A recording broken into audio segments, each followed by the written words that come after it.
Okay, so today, here's the vision for our content. We're going to talk upper extremities, and I kind of want to do our little bit of an open forum. I'll just going to talk about exercise, just the concepts of exercise progression, and I think then we can sort of brainstorm how to fit that into the working with clients. And I've talked about this before, but we'll review. So for exercise progression, from most simple to more complicated, we start off with an isometric contraction, right? And that's just the muscle contracting. Just isometric. And then we have the concentric one joint. So an isometric would be for just a simple way. Let's talk about bicep. Isometric would be just tightening the bicep. Concentric would be the single joint. Concentric where the muscle shortens. Eccentric where the muscle lengthens. Which is the hardest the more difficult contraction? The eccentric. So if you want to maximize hypertrophy of muscle fibers, biasing eccentric, but eccentric is valuable when you have a very weak muscle. And so a lot of times you can get more bang for your buck if somebody's super weak, which if they're super weak and they need eccentric, you're probably going to need to be seeing me. But that's something to be kind of thinking about, that controlling can help build strength. And that's single joint. And then you move to multiple joints. So that would be, we got just the elbow flexion, because that's what bicep does. It flexes the elbow. And then for your random nerdy fact, the bicep long head actually assists end range shoulder flexion because it crosses and attaches into the labrum. That's your nerdiness for the day. That's it? That's your random nerdiness, that bicep long head assists and range shoulder flexion. Okay, so we have isometric, so that's no joint moving, one joint, concentric, eccentric, multiple joints, concentric and eccentric. We don't need to say that. So that would be, for a bicep, it would be, this is single joint, and then we have multiple joints. And so that would be just that with the extremity itself. So now I'm moving just my arm. And then you can add, the region. So the shoulders, the humeral region, the scapulothoracic region, that would be adding, if we're talking shoulder, that would be adding the shoulder blade, right? Because we were joints. Now we added the region. And now you can add also the body region. You can add the other extremity, the matching extremity, and then the supporting musculature for the shoulders would be your core, lats, and then working down to full body exercises. Does that all make sense? So those are kind of the things to be thinking of when you're progressing exercises.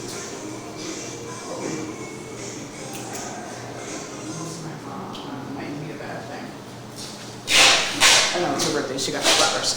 Okay, so does that help? So the way that can look then, when you're working with clients, is ideally which are the best exercises? The full body functional ones or the bicep curls? Yeah. But with people sometimes so smart trainers know that to get the best, a lot of them are a little bit more strategic. The bicep shows hypertrophy and muscle strength, muscle gains visually more quickly than other muscles. So if somebody's first coming to the gym, they'll have them do the non-functional bicep curls so the person feels like they're getting swole. But there's nothing functional. Getting swole. I just hear one of the professors used the other day. I'm like, did you just say swole? So yeah, but it's not super functional, but there could be a reason why this is something that you're doing. Depending on Like let's say, when would and now I'm kind of getting a little bit off topic, but when would a bicep curl be something that would be functional and worth having a client do with something that they do in their life? If their job is like lifting. Yeah, like if it's like construction work, or maybe they have to lift something. Yeah. Yeah, if they're doing lifting, or if it's an older gal and you might notice that she's having trouble lifting her the women, they carry the 10-pound purse, or carrying groceries into the house. Yeah, so that's really great that you're thinking from a functional perspective like that. Like, you're in the grocery store and you need to lift the bag up onto so then if you're lifting it up onto the belt, now we're using. I realized that with my son, taking him out of the car seat, because he's like getting bigger. Yeah. I'm holding the car seat with my hand and doing another stuff with my other arm. Right. Like in the beginning, like my shoulders used to like kill me, like just getting in and out of the car. Okay, sorry, my mom's old and she just called twice. Now it's like, yeah, so you notice this, I like that from a functional perspective. So that's really just those basic things to be thinking of when you're progressing for the upper extremity. From a forgotten for the things that are oftentimes the details that are missed often, and from a best day perspective, we're not forgetting them, is when think about the shoulder, the arm is connected to the axial skeleton. Your arm is connected to your spine by your collarbone, by the AC joint here, or not the AC, the sternoclavicular joint. So your shoulder is directly connected to your low neck. That's one of the things, like as a physical therapist, it's my job to look forward 10, 20, 30 years and how cumulative trauma can affect people, and especially the low back and the low neck. Shearing forces are what cause damage to the intervertebral discs and can cause symptoms and help create arthritis. Shearing is when one force moves on the other. So with the neck, when you're doing this, we're getting shearing forces. But then if you put a load, now you're greatly increasing the shearing forces through the neck. And so, nerdy fact, flight nurses who are loading the gurneys into the helicopters, they have a high incidence of low cervical disc herniations when they pull the gurney out and the wheels don't engage and they get a sudden drop. And so they're not going to drop the patient, and they just get that pull through their arms and it just goes directly into the neck. So anytime you're doing something with people's arms, you're directly affecting their neck. And they may not be having symptoms now, but that's something just to be mindful of. So you've heard me talk a lot about the deep neck flexor and having a neutral cervical spine. So just be mindful of that, especially if you're loading the upper extremities, because you can be increasing those shearing forces through the low cervical vertebrae. And it's the same thing with the lumbar vertebrae. In the squats, when probably the most obvious shearing force for the lumbar is when you got the butt wink, when people get down to the bottom. You guys all know what the butt wink is when your pelvis tilts posteriorly, and you're better off just not having them, finding out right where the posterior tilt starts, and just don't have them under load, don't have them squat any deeper than that. Just avoid the butt wink, don't try to solve it.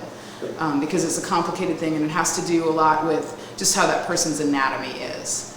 And so some people it's not a hamstring thing, it's a pelvic anatomy. And so but under load, it's fine if they're not loaded, because deep squats are really extremely beneficial for people. So for upper extremity stuff, thinking about that progression from single joint, and that the isometric single joint, double joint region, and full body, that the same parameters go for the lower extremity or any exercising. So from a shoulder complex perspective, what's the most forgotten and neglected and weak muscle group there?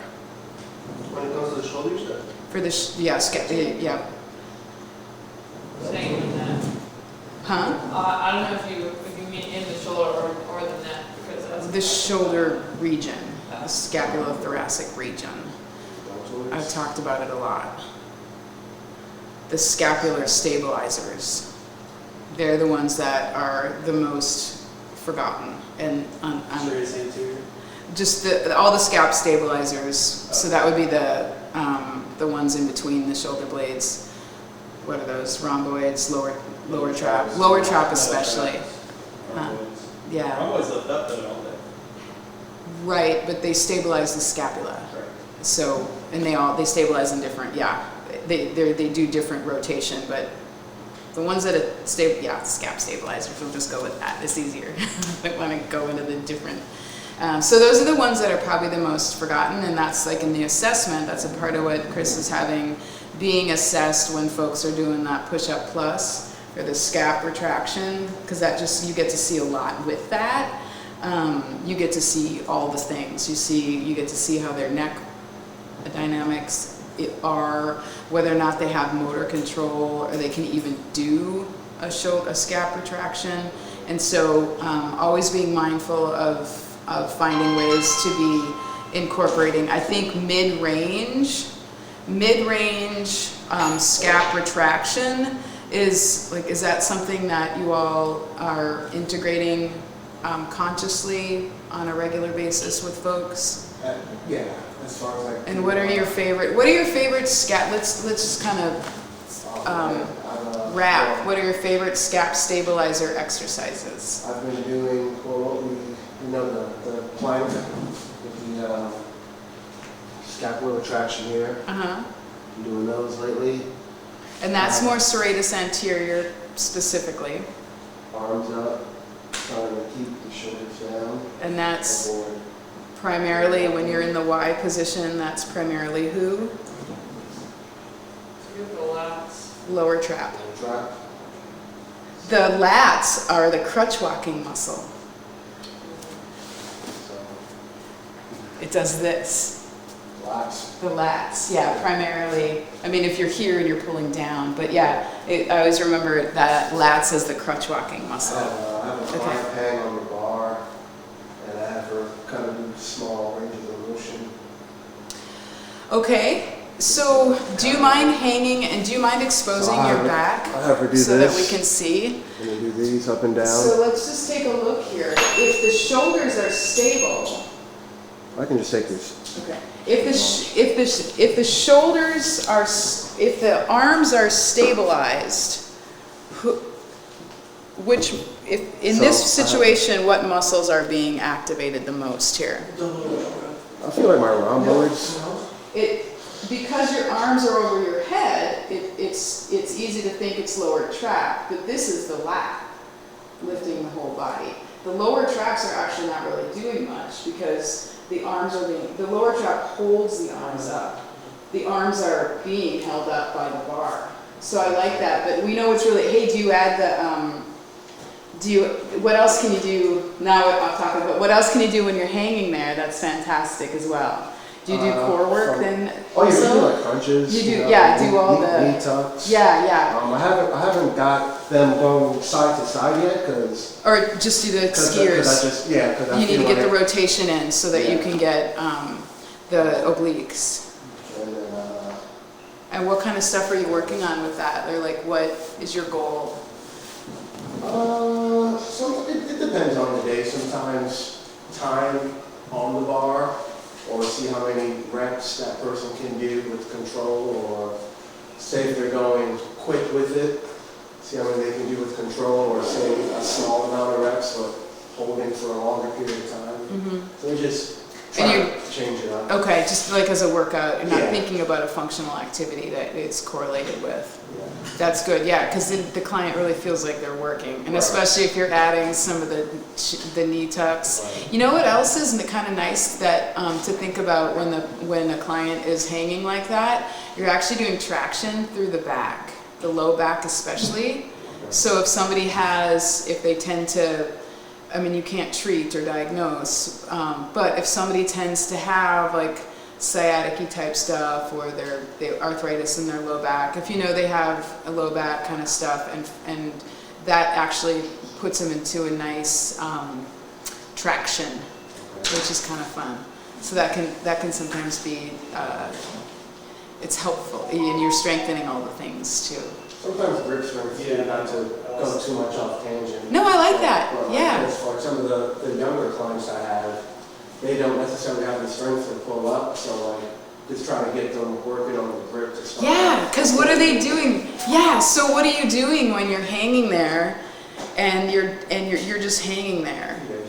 Let's go back to what we started off talking with. If they're just hanging, what muscle contraction is that? Isometric. Yeah. And then you start, if you jump up and then lower down, what is that? Contraction. That eccentric.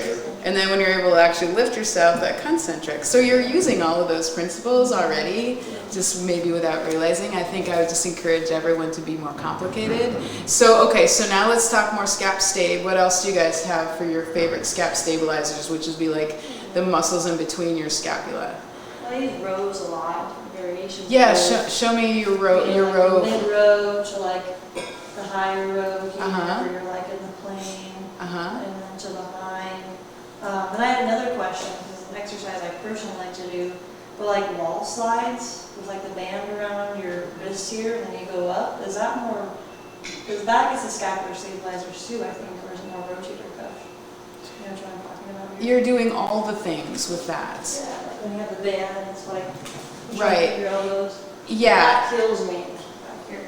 Yes, and so so you're getting the scap stabilizers, you're getting rotator cuff because you've got that extra, especially the supraspinatus, because you're getting that external rotation, and and the teres minor, etc. That from your background, that's a little bit more of a rehab kind of thing, where like we're training that motor pattern. It's more of a rotator cuff rehab-y sort of thing. I would encourage you, for these clients in here, bang for your buck, add a squat to it with the resisted band. Have I showed you that one? No. Okay, so here, I like that one. That's a little bit more of a specific rehab, rotator cuffs. But here's for the personal training perspective. Let me show you what I think is really great. Actually, let's have you all do this. Yeah, I'm saying this is. We're going to get the black one for. I think she's just showing Isabel What? Just come back. She's coming. So we'll do one around the knees and one around the hands. So I'm gonna do knees here. I'm sorry, Chris. We need to stay here, right? Yeah, can somebody go over to Tonya's right and do it? Me too. So here. Oh dear God. Okay. Do this against the wall. So here's one, taking it to another level. Oh my God, you're gonna die. So we get into our squat, our quarter squat, and resisting the band. And so you want to have butt back. And then the knees need to be in line with the second toe when you're engaging the band. Otherwise, the band is too loose. So you want to be anatomical hip width, which is where your hips come out of the socket, which is in the mid-femur. So yeah, kind of choke in a little bit. Your hips are nowhere near that wide. And then, I know women always do this because they think their hips are super wide. So yeah, they say hip width and they do this and you're like, oh honey, your butt's not that wide. Which I love. No, you're good. Okay, so for your clients, you want to, if your rear is back, because what did the glute complex do? What is its main action? Hip flexion. Hip extension. External. Yes. Well, there's a little bit of that external, for the glute med especially. So if your rear is back and your hips are flexed more, you're getting more of that glute complex. And then you're externally rotating, so you're getting the maximizing the glute med. And then if they can see their feet, that means their butt's back far enough. If their knees are in line with their second toe, that means they're engaged enough. Okay, so now we got our squat, and you just do a quarter squat, and then you're against the wall. It's important to be against the wall, because this is hard. So now we're getting You got your hands on the wall, quarter squat. Elbows perfectly straight so that we're getting all of the scap stabilizers. And now we're resisting at the wrist. You lift one, and so now we're getting all the scap stabilizers, especially the lower trap. Lift the other, put it back down, step over. Lift, lift, step. And where else are you, what's happening? Why are you? Like, Here. there's no room. Oh, no. We're on camera. Yeah, but you try it. We've tried this one, haven't we? Oh, we're Before trying? with these? I maybe have tried it with you. Yeah, Or we've tried actually it. grab the purple, because you're strong. I'm not strong. And feel where else you're feeling stuff. Oh yeah, this is good. Nope. You want to be more precise. Elbows have to be perfectly straight. Okay, well, one of your elbows were bent, so I'm just cueing you. Yeah, that's fine. So perfectly straight elbows, neutral neck. You're doing super awesome here. Go back a little bit. That's tough. There you go. I know. I I do these on my own, man. I don't do the band around the knees, but these right here So itself. working on these muscles right here, and keep your elbow perfectly straight. There you go, and then, that's good. Yeah, that's fantastic. You feel the burn? Oh, yeah. And you're Watch out, probably bro, have you're clients gonna be the only that are really swole one here, fine sir. now. You're gonna be the only swole one in Alright. this school, bro. That's good, man. And you're also getting all of your paraspinals. Yeah, don't be swole. So this is all the stuff. Paraspinals, you're getting core. Anytime you're above your head and your back. So this one's a burner. So anyone, yeah? And you feel like you're getting a lot out of it. This would be a good warm up for my workout. Yeah. And this is a really good one for strong people who are really strong, like yourself. Yeah. It gets the small stabilizing muscles that are most often the weakest, which is the scap stabilizers and the glute med, which is a pelvic stabilizer. So the stabilizers allow, if they're strong and stable and able to have a solid base, then you're going to be able to lift heavier. So my CrossFit folks, they can hardly do this. That's why they're having trouble really increasing the amount of load they can have. I can see this helping out on my deadlift. Yeah, yes, absolutely. And you're getting all the things. So that's a full body, multi-joint. So ideally, with as many of your clients as possible, having full body activities, you're getting your best bang for your buck. And what I liked about that too is you're in a nice stable position. So the chance of somebody, because I always worry about risk mitigation, the chance of them hurting themselves is slim because you're nice and stable, but you're burning. But making sure the elbows are perfectly straight and you're just moving just a little bit. I was obsessed with all your bang for the buck. Just Yeah, so thank you for bringing that up. So what else so you mentioned some of your upper extremity stuff. What else do you have that you like to do for the scap stabilizer stuff? We talked, and now we're running, you don't have a lot to choose from, because we already talked about rows. Similar to hers, but like having a, I guess I could show. Yeah, show us. Camera that way. Definitely the way. I know, right? Like something like Because you're skinny here white girl. and going, I don't know, doing stuff like this. Like going Yeah, to yeah, and so I would add the band around the knees, so the Yeah. scapular clock, Yeah. and so that is really good for scap stabilizers, but add the band around the knees at the same time, because then you're getting both. If you're working scap stabilizer, think about working pelvic stabilizers at the same time, and you're gonna burn them out faster, they're gonna feel like they're really getting something out of it, and then, Could you do that in a plank? On the you floor? can, absolutely, so let me see. Because I did this earlier. I like I gave you the blue one. I'll just. That would be a good way to Go, Q. hang. So I like this. What about one around the knees? And so, right? Go ahead, throw that around your knees, buddy. Actually though, in that position, I mean, you would just be resisting just a little bit of external rotation, so maybe not, wait, hang on.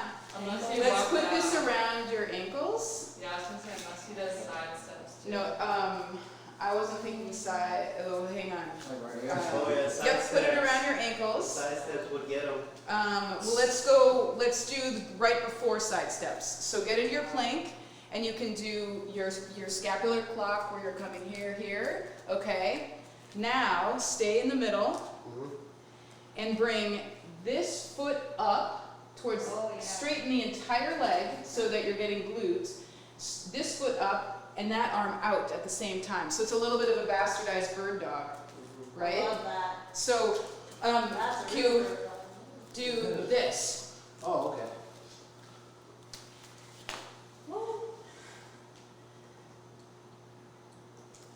That's hard. Now the side steps. So this is the intermediary between the side steps. Ipsilateral. The side steps is more complicated, and so this would be the stationary side step. So, right? And that's like, that could be like a Spider-Man. Yeah. And you can do the arms, and so that's the most difficult that you just did, where you're moving your arms and your legs at the same time. Right. But you can make it easier by using the arm, just move the arms, then the legs. Okay. If you want to make it a little bit easier and you're working. So just do step with your arm and then leg. Yeah. So step with both arms. So left arm, right arm.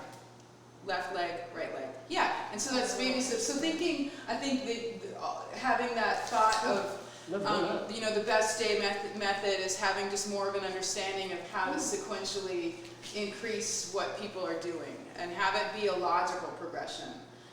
And knowing the in-betweens. So it's really good. It's easy to come up with the hard stuff, but what if you have them do something that's complicated and hard and they're struggling with it, knowing how to take it down a notch and so that they can still succeed is a really helpful thought process to have. Okay, so who else? I like that one. That was good. Yeah. And that was full body. I got Really. one. Want to talk more scap? So let's talk more scap stabilizer stuff. I don't see anyone with any weights.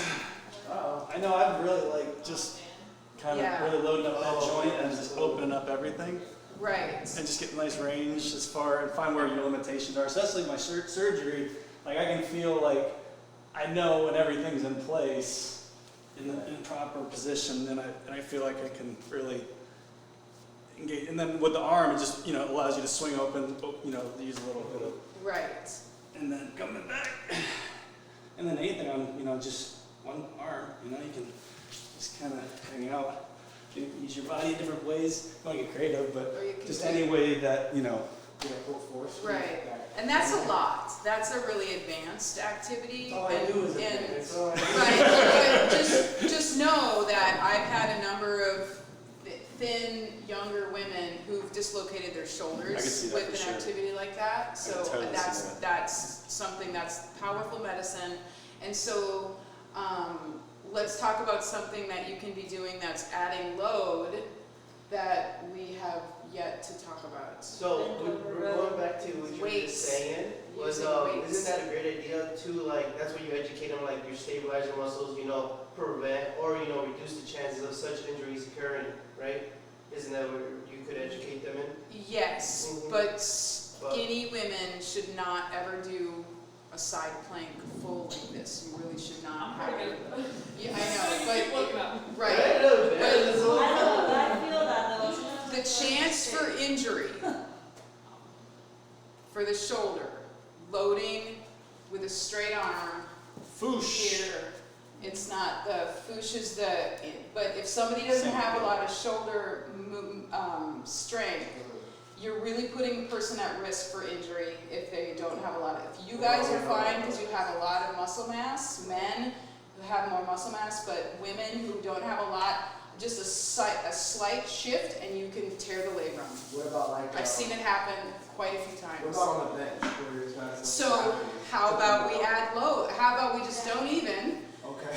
Well, isn't that position really popular in yoga though? Because I was about to just say that. I see a lot of really good females that do that position. Not your elbows are bent. Elbow No, I mean, Well, we you do know, that all the it's time. stacked. there. So I'm a yoga instructor as well. I'm certified. No, yoga I was instructor. more going to encourage you to the point that, it's a great example of how people do get injured doing yoga because they're, not prepared for it and then they try doing these, poses like that. Yeah, so like doing the side plank Yeah, stuff. that's So, what I and the thing is too, that's good that you bring that up. So when you're doing, it's good one, is being in a yoga class is very different than coming in here for personal training. Personal training is like the hour-long sessions, and you're doing strengthening stuff. So in a flow yoga class, you're going to be in, if they do the side plank with the elbow extended, it's not as a workout. It's not the primary part of what you're doing. It's a pose that you're in, a controlled moment through the series of poses that you're going through. It's a sequence of things. You're not in here and spending a bunch of time here, if that makes any sense. So it's a different context, but it's definitely something just to be mindful of. If somebody has if they're a woman, there's just better ways to build shoulder strength. But you're right, that if somebody's mentioning to you, there's just a better way to do it. There's a lot of better ways. And what's a good combination of what you were just showing, and then, like the Turkish get-up. So Oh my gosh. before we move on, so The one more Turkish just get-up is Just fantastic. to clarify, so opposed to straight arm, Just bent the arm. just more elbow, Yeah. or forearm. Yep. Or If side they're doing plank. a side plank, if they're a small person with not a lot of muscle mass, Right. just be safer and do it here. Okay. If you're going to do a side plank. I've always preferred. It's to not do the that. front. I mean, fronts are fine, Right. but I'll just say that I've had a half a dozen girls. It's usually younger women who've created a labral tear with they've been here and then they just moved just funny and they tore that labrum. So there's other ways to do, just do something different.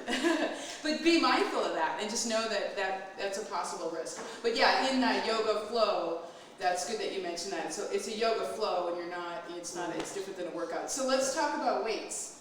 Okay. Kind of like a bent over. How we're gonna do, yes, Squat.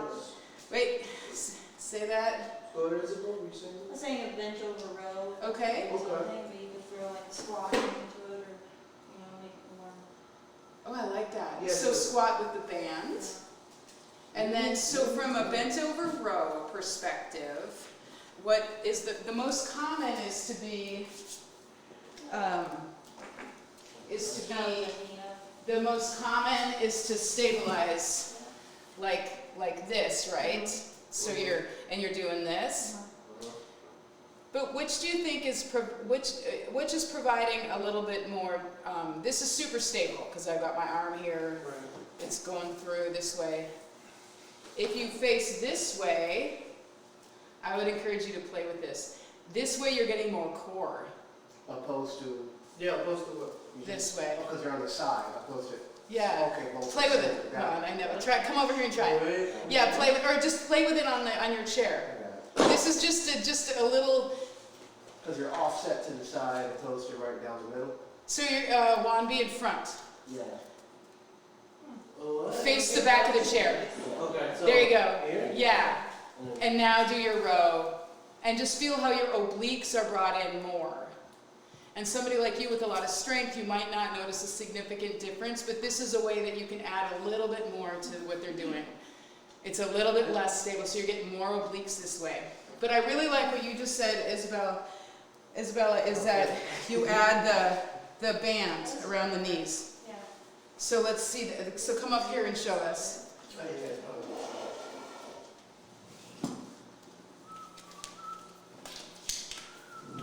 And what criteria would you use to determine whether or not they should be doing a single arm row in this nice stable position, or if they should be doing both of them, or be doing something more challenging? I mean, if they're in the level for something more challenging, then yeah. Yes, So how many reps would you be thinking? I mean, if they knock out 8 simply, then give them something different. Like 8 Yeah. to 10. Yeah. Like So 12 let's progress this. Like 12 to 15 look too easy. Yeah, so let's progress that. So we've got the single Just take your arm hand off the row. bench. Take your hand off the Yeah, bench. that's all you can do. Okay, Take some stabilization out. let me see. So let's walk through the Keep your progression. hands Just like square. arm off. Or maybe 2 dumbbells. I like that, yeah. So we went from one arm, you could do the side, Or the one front, leg. and now we got both. I love our band there. Definitely Now- harder. And then we're making sure she's got a neutral neck. Okay, now what's Pick up next right- harder? Pick up heels up or pick up one leg? One of the Yeah, other? but what is the goal? If we're working on if we're working on upper extremity stabilization or strength, hold in between? I guess the what does question, lifting the heel do? What That's does not the band biasing do? the. Okay. how does the band help the extremities as well? The band is helping the the pelvic stabilizers, so we're getting more of a full body workout. Wouldn't the calves add another portion to a full body workout? Well, possibly, but within this, when you've got the weights in the arms, so she's got 12 pounds in each hand, Right, so you're just and thinking- she's moving her arms like this, that's the primary movement of this So you're exercise. just thinking. So scapular. if that's your primary movement, then that should be the main thing that you're progressing. Main focus. So if you have her do something else with like the lower extremities, you're taking away from her ability to lift weights with the upper extremities. So just know there's nothing wrong with lifting the heels or that kind of thing. Just know that you're taking away her ability to load her upper extremities at the same time. So just know why you're doing it. Right? Because now if she's got her heels up off the ground and she's lifting this load, what are we adding? We're adding some core. You're adding a fair amount of core. Balance. Balance, some foot training. So just know why that okay, so what's the next progression, do you think? From- So if she's doing the row, what muscles group are we working on? Deltoid, not deltoid. The scap stabilizers. Lower traps. Yeah, we'll just keep it, so the lower traps need to be up here to be able to really get the lower trap. Okay. So how do we want to, how would you progress that? She's got I would add a that, swing she's to doing it. that really well. Have I your would weight. add a swing to it. Tell me, Like you're here, so instead of going here, you swing, come back, swing, squeeze, hold, and back. So now you got your lats working in. So you don't want the elbows coming all the way high.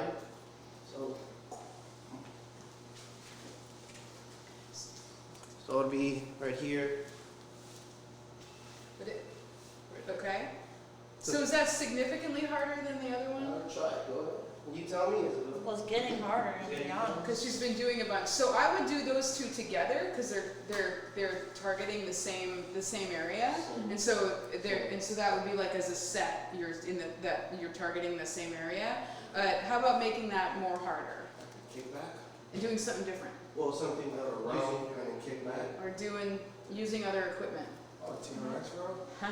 Yeah. So, Yeah. Oh, no, go ahead, one. no. You said- I was just thinking that too. It's like, what else? I think you were referring to just with the dumbbell. Oh, no, God, no, think of all the stuff, all the things. So let's see a row. Let's see what you do with this then. So we're still working on scap stabilizers. So we've been spending a lot of time on the rhomboids and the middle traps. Let's target the lower trap. The lower trap is when you're in the Y position. Arms overhead, thumbs back. I think last time we talked about this, you gave us the Y. Yeah, so let's play with that a little bit. And let's play with some Y, some lower trap progressions. Did you do that with dumbbells as well? Light weights? Or is it because the So plane if you're- of the exercise? Yeah, let's think about that. So if you've got the weights here, gravity is pulling where? You want them longer. Lower, yeah. Straight down. So the weights really aren't doing, Right. you're kind of in a neutral plane for gravity. But I like what you're thinking. So how would you have that be against gravity? There you go. And then but your thumbs need to be up. So that Like you're, so? there you go. And then watch, yeah, so that's great. And then band around the knees, so we're just getting, because glute med is such a common one that most folks, it contributes to knee pain. Are we having trouble with that one? Is it being funky? Yeah, so let's talk about some TRX stuff that you guys like to do. That we like to do or for scapula? For scap stabilizers stuff. Yeah, let's see. And let's talk lower trap. Right here. Yeah, and can you do that forward as well? So if you're back like that, how hard is that? That's real hard. Going what? Oh, that's a lot. That's a So lot. That's real hard. flip and do it, so flip and do it from the front. Lean forward. Oh, There you yeah. go. And then. That's super tough too. That's actually a roll For out. me, Yeah, that's yeah. more that. Let's see, Let's so see. show how you can be in the forward position and be doing lower trap, which puts your, there you go, so this is perfect, you're working this through. And then elbows up, or thumbs up, you turn here, and then you're gonna do, there you go, and so you actually have to start here, and then just lower one, bring one arm up at a time. There you go. That's so hard, right? It's so hard, I'm so Yeah, weak do by them it both, right now. do them both. So let me see you for me. Same thing? Yeah, same thing. So going, There you go. I've never held these hands like this. Let me show you kind of what I was talking Yeah. about. Here, I'll just show you, it's a little bit easier. So you can do the lower trap, and you can do both at the same time. Yeah. Lower trap, but you're also getting the core, which is like the TRX is great, and then you can do the one at a time. And that's lower trap as well. So why would palms down for that be not Because that's working for lower mid-trap. trap? Mid-trap, okay. Lower trap. Lower travel. Just feel how much harder it is. It's that. So somebody, but you can also, with the TRX, you don't have to be as laid down as Isabella was when she first started. You can just stay here. Okay, yeah. And palms down again would be mid-trap? Thumbs up. So Yeah. thumbs in again would be mid-trap? So you can do your Y here, your W? your W, and your T's. All here. The Would wings. I help at all for that as well? Yep. Okay. But with this height, you can't really, because the I is for the for the lats. Right. So it's probably just for an adjustment perspective. So you got your Y, your W, and then we're also looking at your neck, and then our T, and then how can we make this a little bit more of a challenge in the core if we still have weak sauce upper extremity wise, which is what I've got here. What did you say? Pick up a... There you go. Now we're getting more core, but they're still getting there. They've got the weak upper, so now we're more bang for buck. We're getting. Bye, Hannah. Thanks, Peter. Let's stay longer. That's all good. I like those exercises. Yeah. So now we get more core. So this person, like somebody like myself who doesn't have a ton of that upper extremity stuff, you're getting all the thing. You're working. I think that our constant theme here is see how we can have working as much of the body. You can focus on one body part, but still be adding a little bit of biasing the other body parts as well. So going from that same standpoint thinking, I So can you'll see... Ooh, it's hard, isn't it? Yeah. So you need to My last thing. You need to stand up Eyes higher. first. So your elbows need to be straight. Oh, are you doing a W? I'm just kind of going through some, but Okay, for, elbows for straight. There you go. Ah, you go, girl. And then if you keep your foot forward, I think that's better. Keep the foot forward. I don't know. Whatever. Yeah, I think Anyhow, that what works. else?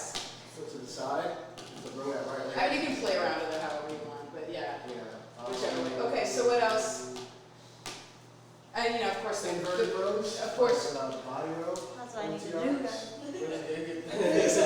These guys, yeah, so you can do your rows here with the foot. Okay, so you guys are really familiar with the TRX. Let's talk kettlebell and barbells for upper extremity stuff. Show me what you got. For scaps? Come on, Yeah. go get stuff. So For Scap Stabilizers. Kettlebells and barbells. The simple, overhead, and then come down slow, and then again come up. That's one. Or the right here, same thing. There. Or you want to get too fancy, here. Yeah.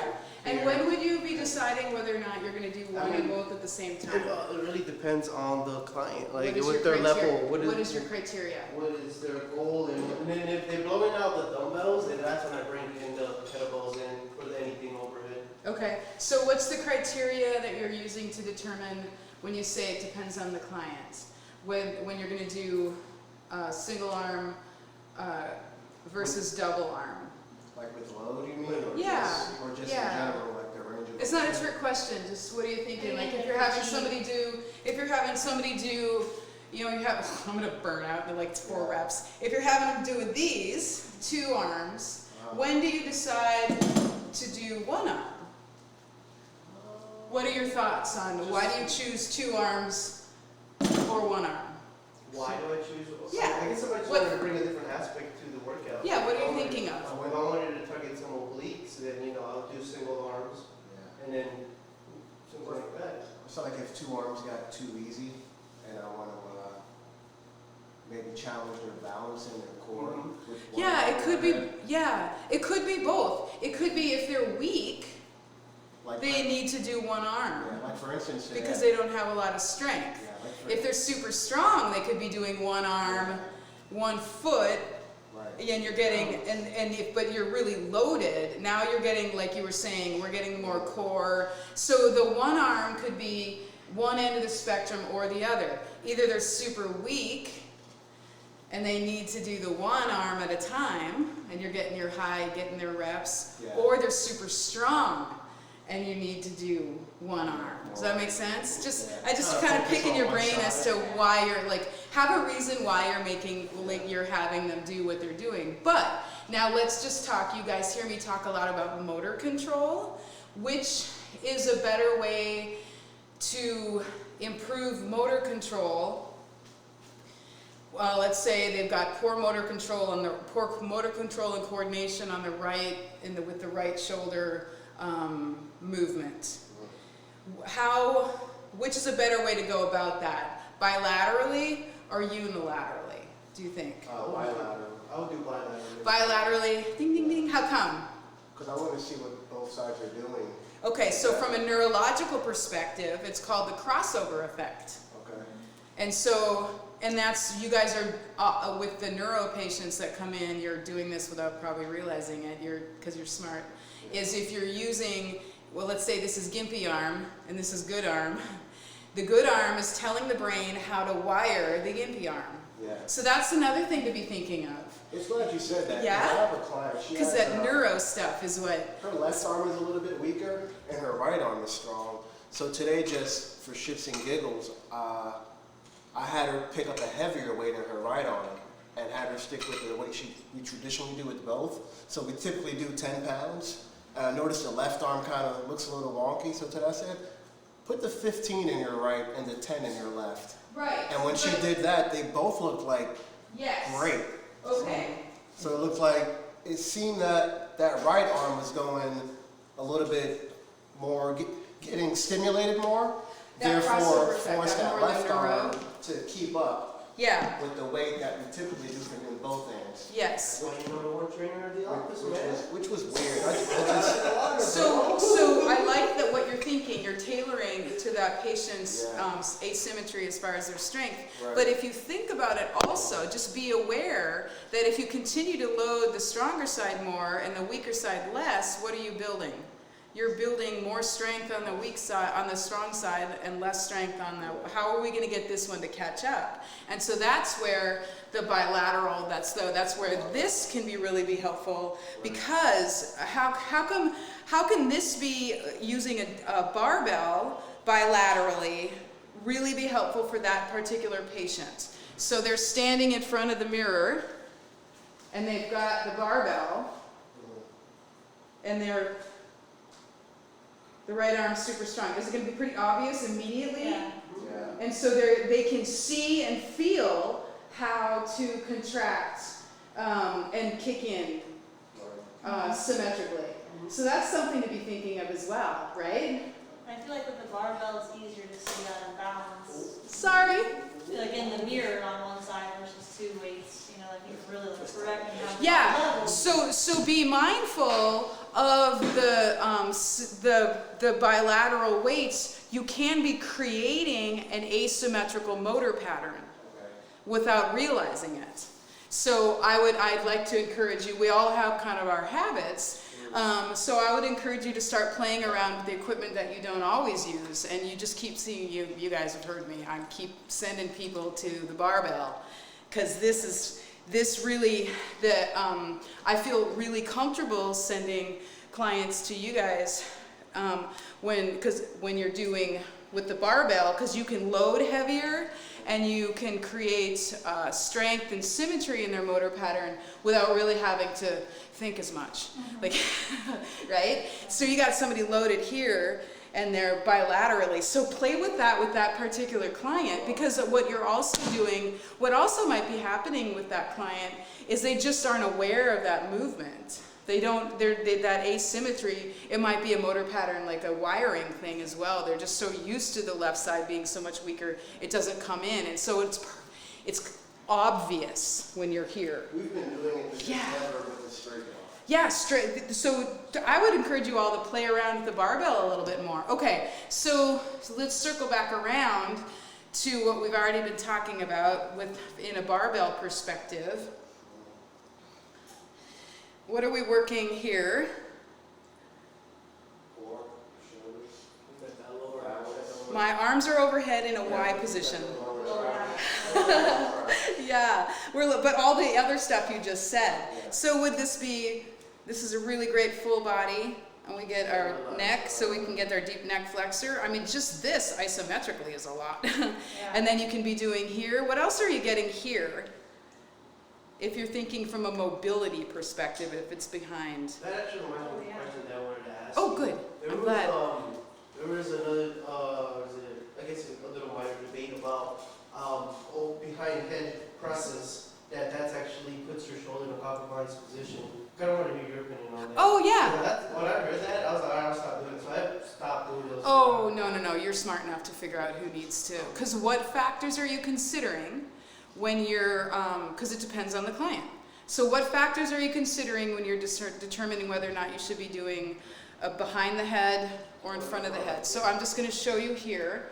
Let's just start from a mechanical perspective, which would be mobility and muscle length. So somebody like myself, watch me do this. Where am I at? Are you worried about my shoulders right now? No. Or my neck? Why? Because it forms great. Tell me why. What are you looking at? Cervical flexion and under neck, body. So I've got a neutral neck. You look like the skeleton behind you. I got a neutral neck. And how are my shoulders? The shoulder joints.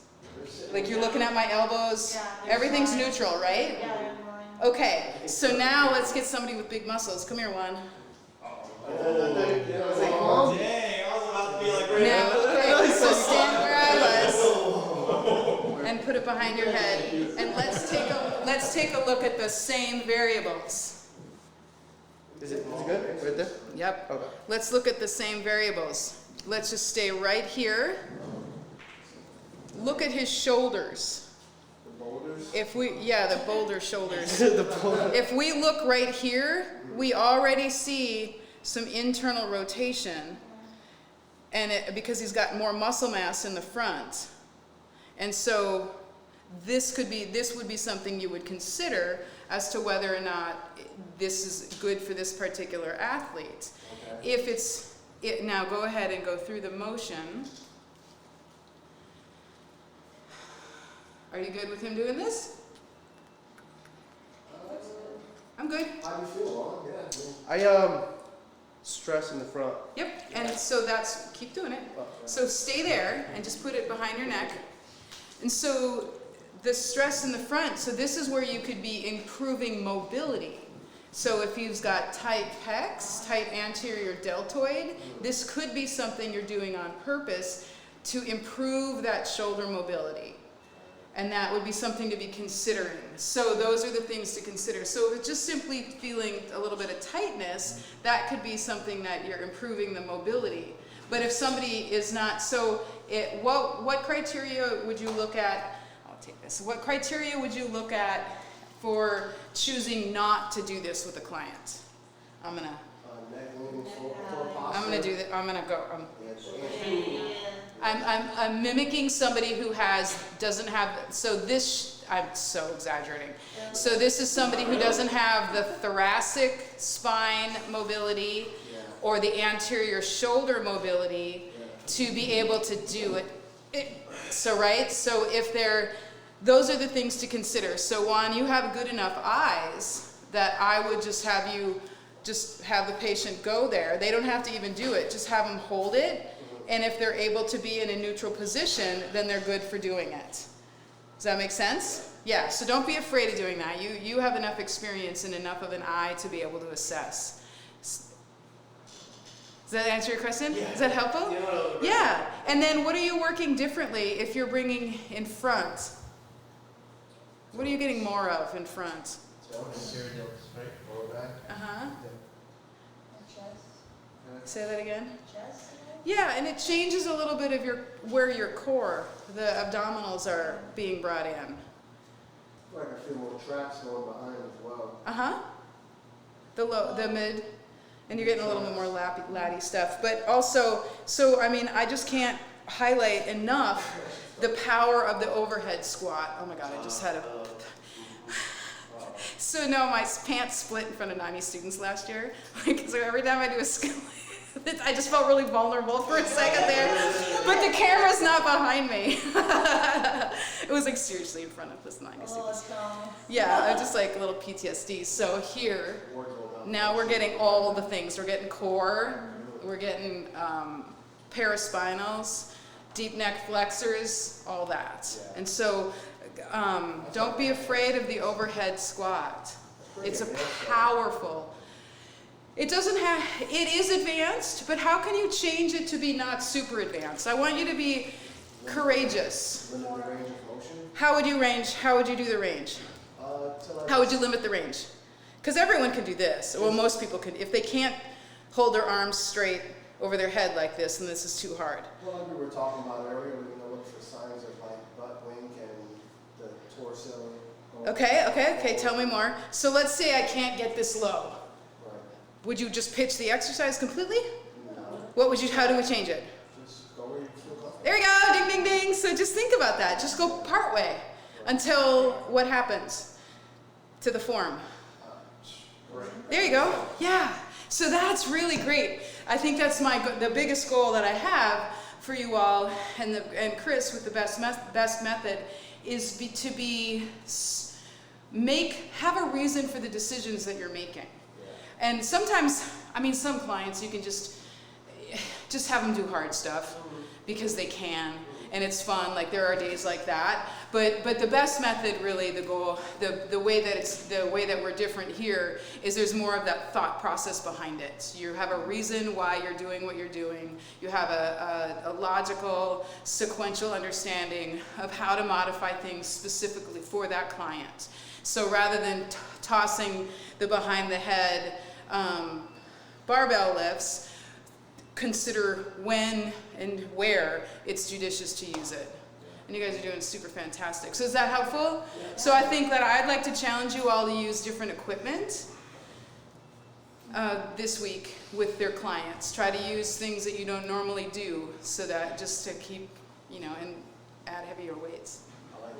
I love it, like more weight and just like more bigger body movements. More weight. Incorporating more things. Yeah, and I think a lot of times folks think that people are hesitant to load clients because you're not confident maybe in the assessment of whether or not they're going to get hurt. They're actually going to get injured.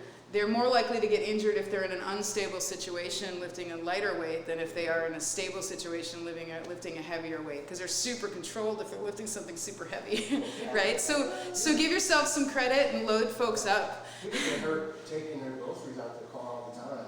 Right, and you're doing them a disservice by not having them lift heavy weights in here. Not too heavy or just putting things on the airplane on the overhead. Yeah, and so if you're doing and so are you doing what kind of service are you doing them if they're coming in here and you're afraid to have them? Because how much do you think an overhead, like a carry-on weighs? 25, 30 pounds? So if you're having them do 8 pounds in here, are you really preparing them for life? A grocery bag, that's more than 8 pounds. So load folks up, but I think just the confidence happens, you've all demonstrated having a measured understanding of how to progress things. So I'd encourage you to tap into that and know that you have the knowledge base to add, to challenge folks more. Add more, and don't shy away from multi-body complicated stuff that's with load. Because this looks really this looks hard, and it is, but it's a lot safer in a lot of ways than doing this, because you can crush the supraspinatus here if you're doing it poorly. You're a lot more apt to injure somebody repeatedly if it's a skinny Caucasian woman and you're doing high reps, low loads overhead. You can crush the supraspinatus much more. You're much more likely to cause a shoulder injury doing this than you are doing this. Why? How many is this? Well, there's more help from the other arm to assist. And what else? Who else is helping? Because this is heavier and harder. Everybody. Yeah, so like this brings in the lats and all the, everybody. So the full body heavy stuff is actually harder, it's safer. But I think sometimes folks shy away from it because it looks so much harder. And then from a psychosocial perspective, which I'd love to do a psychosocial kind of lecture, but I'm not quite sure how to format that. But from a psychosocial perspective, you get somebody in here and they're lifting something heavy and hard. How do they feel about that? With regard to who they are as a person, their value here, their bang for their buck that they're getting. Yeah, I feel good when I lift heavy stuff. Especially if you're a little bit scared to do it and you've never done it before. So do we have a minute to do a little psychosocial, just a little contemplation? So let's say you have an older woman who is having trouble lifting her grocery bags onto the conveyor at the grocery store. And you, as compared to a younger 20-something, who's going to get more of a psychosocial change in identity from lifting heavy? The girl that can't do it. That older lady. Yeah. If you get an older lady who's before Title IX, and Title IX is when women were able to participate in sports, she, maybe never really worked out on purpose. I think you're giving her more of a gift, and you're giving her more of a confidence boost, and more of a, changing her understanding of herself by having her do the hard stuff that's a little bit scary to her that she's never done before. So that older and so thinking about your choice of exercise based on who that person is a whole nother level, right?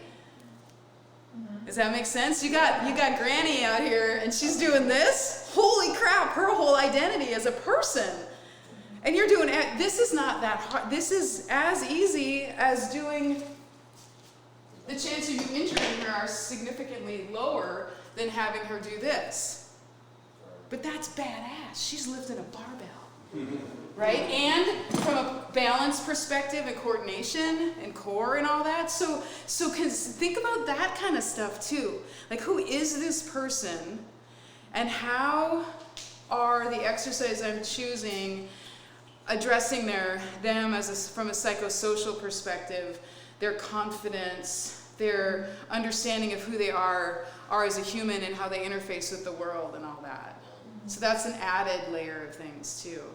And then, we could also talk about, I'd like to talk about maybe, so what do you think about doing some fall prevention kind of stuff next time? That would be great. Talking about getting up off the floor, because that's another something, I do talk about that Turkish deadlift. On that kind of stuff. I was just thinking, for exercise. Yeah, I was. I was thinking about we could talk maybe Turkish get-up. I'd really like to talk about that a little bit more because we can piece it together and kind of suss it out and the different parts of it. Get people comfortable doing it, because that's another one of those things that's really powerful for the people that you would never think to do it with. Because when you think Turkish get-up, who do you think of as a client? Sweaty Turkish guys. Sweaty Turkish guys in the leotard. Not an older lady. Not an older man. Life alert. But what's one of the most common, and what's one of the most common reasons why the fire department goes to older people's houses? To get them off the floor. They've fallen and can't get up. I made a necklace. Try to tell people. Right? And so you can be helping them get up off the floor and prevent, if you can get up off the floor better, then you are gonna be less, you're training both ways. So if you're training them to get up off the floor better, they're gonna end up on the floor less because it's the same motor pattern, it's just opposite. So they're going to be less apt to land on the floor because you taught them, their body, how to get up off the floor. So that was just something that I just kind of ran through my head. We could do some, like next time, do like some, like the Turkish get up, maybe some more kettlebell, What about some things barbelly that stuff. are more advanced levels of what we're doing initially with them, and as they're progressing, and we're trying more challenging things once we're confident that we know that they're getting stronger in all the important areas. Like progressing from the assessment? Yeah, so like when you first come in, you get 4 exercises and you get a few progressions, but ultimately if somebody's with you for a year and you're just, really advanced now and you're just trying to get them really like super, challenged and, what do you... Yeah, so that's a little bit of what we were talking about. Yeah. So I think that's in keeping with what I was just talking about was, so today, we've addressed that today by talking about using, like walking through the choices that you make and why you modify and why you progress, and then using the different, because a lot of things is just using different equipment than what you've historically been doing, because that can suss out, that can highlight different things that the client is having difficulty with, or that the strength impairments that you didn't notice because you were always having them do one thing. So changing it up, and we'll put and together then equipment packages so that all this stuff that we're learning how to use, all the bands and things, we can sell that to a client that maybe wants to do virtual and they can have access to all this. Yeah. Teaching a person Turkish get up on Zoom is not fun. I've tried it. Well, but you don't need to do the full, that's the thing. No, I've cut some steps. Yeah, so we can walk through how to do, you just teach it in sequences. And that might be too hard for that person in that moment, so do a part. So I kind of altered it to like kind of this, I just lie down on the floor and just do the punch. And I see how can you stand. Yeah, work on the punch, or work on just the, turn it yeah. over. And so that's actually the best way to teach it is in sequences, because if you like in parts, because then you get the full quality of it. Because just because somebody can do a Turkish get up doesn't mean they're doing it properly. Right. And then as you load them, then if they haven't learned how to stabilize themselves in the right places and they don't have the body awareness of, okay, now I have to squeeze my glutes for this one, then I have to do, shoulder blade back and down, giving them all those cues, they won't be ready to be loaded. But you won't be able to see that until you load them and then they fall apart. So teaching it in phases. But what I also like about teaching it in phases is it adds variety. You can just do just the punch. And that's actually one of my favorite for post-surgical rotator cuffs was for my athletes back, especially in the mountain towns where they're not going to take a month off. They're not taking 6 weeks off of being active. So you're having them just then this is activating the rotator cuff. You're having them get up off the floor. They're actually just doing an isometric of their shoulders so the surgeon can't get on my case, but they're actually doing a full body exercise. Wow. Yeah, and that's a little ballsy, but I worked with some pretty high level people back then. But yeah, so let's talk, next time we'll talk more heavy lifting kind of stuff. And so bring that, have that tucked in your mind of your wish list. We'll do kettlebells and Olympic lifts. I love heavy. Yeah, and we'll expand a little bit more. And so I want to plant some psychosocial seeds for you too. So next time think about like from a psychosocial, when you're like kettlebell, heavy weights, like who, what, that kind of stuff. Sometimes I just fear putting clients under that much stress. Well, for me personally, I get hot. Right, and that's your job. I think that fear will go away when you have confidence in your assessment process as to what you're choosing. How are you, if you have a process for choosing how heavy to load and how to load, and you feel comfortable in that, then you'll be less fearful of loading people because you know that it's based on a solid thought process because you've already got it there. Like most of this stuff, this is just lifting something up into the cupboard. And I think Like, the this fear, is- the fear is not with like everyone. I think it's more like you get that. I don't know what the word is, but don't have that much fear like loading up my guys with heavyweight. Or like some of like my older female clients, I'm like, you know, Right. I don't want to hurt them. And see, that's the thing, And that, is the people you're afraid to load are the ones who need to be Yeah. loaded the most. Well, And so sometimes- we need to figure out how to help you get your confidence with that. Because the older population, especially the older women, they need loaded more than the younger people do. Right. and I've been doing that lately. We just need to with help. some of them. Yeah. But And some of them just like, Well, that's one thing. yeah, so remember that. We'll talk through. Complain about it. Yeah, we'll talk through that process. But there's a way to go through it in a like in a way like, yeah, you want it to be something in keeping with the goals of that particular client. And so yeah, let's suss out a little bit of like how that can look with the psychosocial kind of And then there's perspective. like that point where I just want to avoid the confrontation after the fact, because like you like load them up and I know what appropriate muscles are going to be sore, but then they look at it as like, oh, my back is killing me all weekend after. Okay, and so here's where you prep, right, and here's where you prep their expectations. So now I'm going to tell my story about Dottie. She was I was in a small town in California. This older lady, Dottie. She was a farm wife. She had osteoarthritis in both knees. She was kind of a little portly, you know. She's just Dottie, and she lived on the farm her whole life. She was a farm wife. She kept she cooked and kept the coffee pot, full. And so she'd never worked out on purpose. And the reason she came in is because she was noticing she was having trouble playing with her grandchildren. She wanted to be able to get up on the floor and up off the floor and keep up with her grandkids. And so she worked up to being able to, she would come in extra, and she would come in and work out half an hour before her PT appointment. She'd work on the upper arm UBE thing, and she'd work on the recumbent bike, and she would actually sweat. She'd never sweat on purpose before. And one day she was really working hard. She would just sweat, and I just, you go, Dottie, and I'm telling her, all this, and she did a really good workout on a Friday, and this is where I erred on this. I made an assumption that she understood what was happening, and on Monday she comes in and she just sits down and she just starts crying,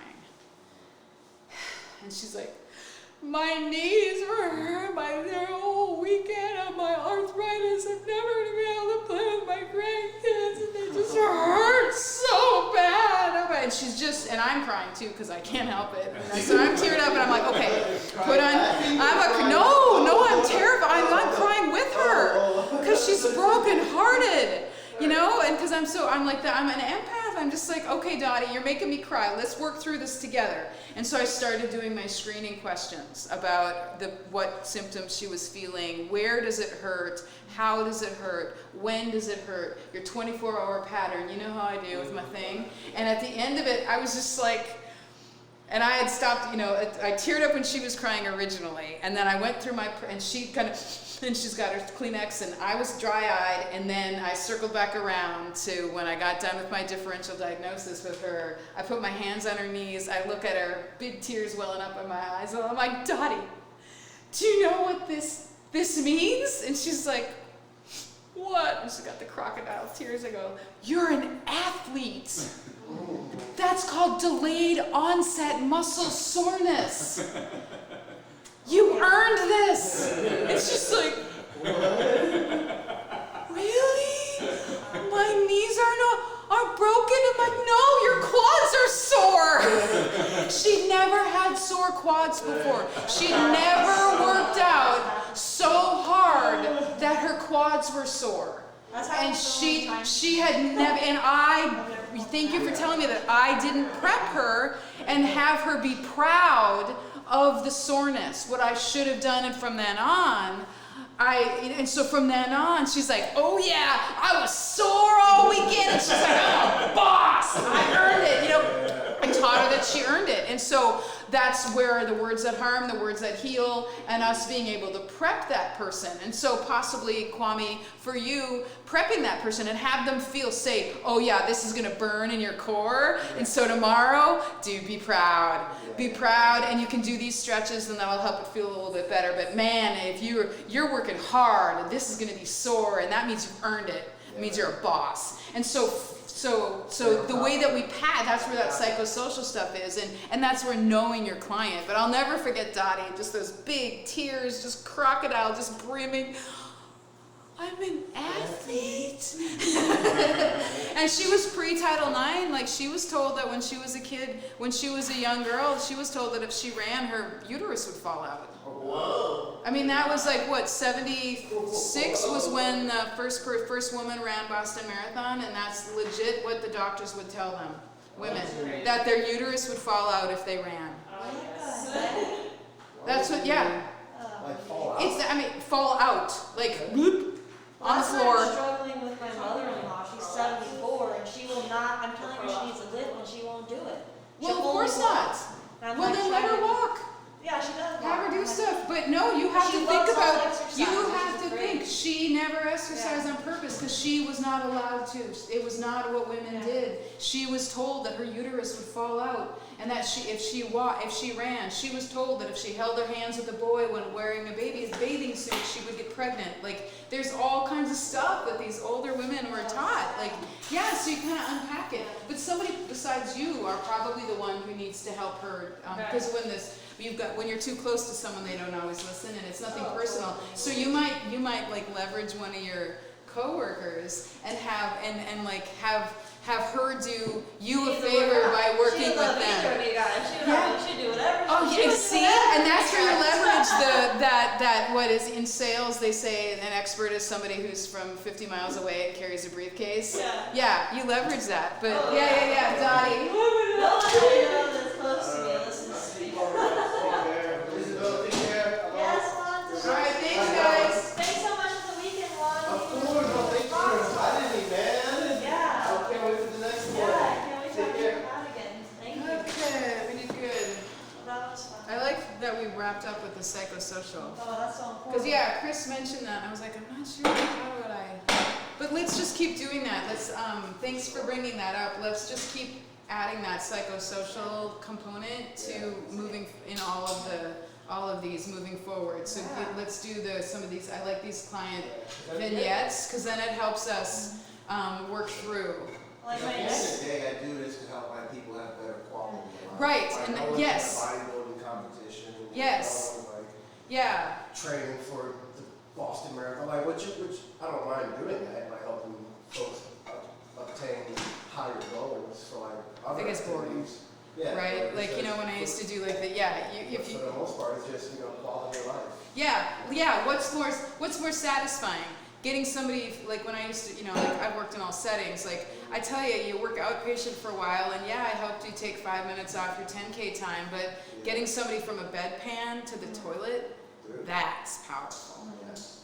It's less complicated as far as the interventions that you're doing from a physical perspective, but from a psychosocial perspective, that's so much more relevant and powerful. And so that's like, right, having that attitude and then just getting to know your clients, because then you can, the more you know about them and what their values are, the more you can tailor what you're doing and have it be meaningful to them and be prepping them for like that soreness. And like you Mary, earned it. You're a Mary a boss. couple months ago. Yeah. She's like in her garden and like moving like. She's getting her life paper. back. Yeah, like she's like, I'm a little sore today.